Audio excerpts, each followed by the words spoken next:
Anong ginagawa mo na? Naglilinis ka ng CR, bakit? Madumi yung sahig? Dirty ang sahig? Dirty? No. No, mabasa si mami. Huwag ganyan, mabasa si mami. Sige na, maglinis ka na dyan. Tingnan mo. Tingnan mo yung anak ko kung gaano kasipag. Talagang mautusan mo na yan. Nag-initiate na siya, maglinis daw siya ng CR. Ang dami daw kasing mga buhangin. Si daddy daw kasi gumamit ng CR, ayaw di daw nilinis. Ayan po ang anak ko. Maaasahan mo na po yan sa bahay. Huwag ganyan. Huwag pasiritan si mama. Dali na, maglinis ka na dyan. Hindi ko po yan inutusan. Talaga nagpusa yan maglinis dyan ng sahig na CR namin. Diba? Napakasipag niyan.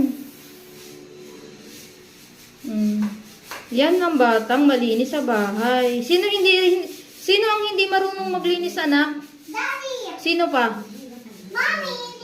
Naglilinis ako ng CR, ha? Sino?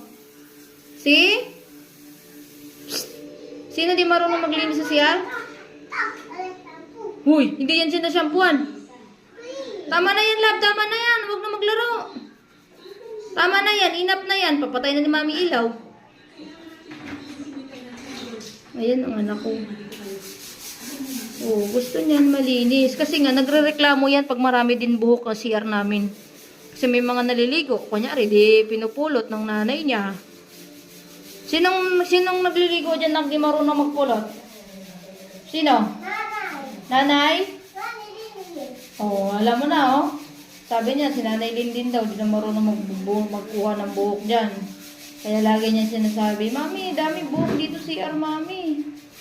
Linis mo nga ito, Mami. Buti na, ang galing talaga ng anak ko. Asan pa kayo? Naglilinis na yan ng hagdanan, naglilinis na yan lagayan ng TV. Marunong na yun sila vlog, Ate, Galing nga, ang galing mo maglinis, anak, galing. Sabi mo, hello, nanay. No, ganyan, mabasa si mami. Sabi mo na, hello, nanay niyang. Marunong na ako linis CR, nanay. Tingin ka kay mami. Tingin ka, mami. Uy, good job. Very good. Yan, bata pa lang kasi nakikita na niya sa daddy niya, sa mami niya, naglilinis ng CR. Kaya yun, di mo. Nag-initiate.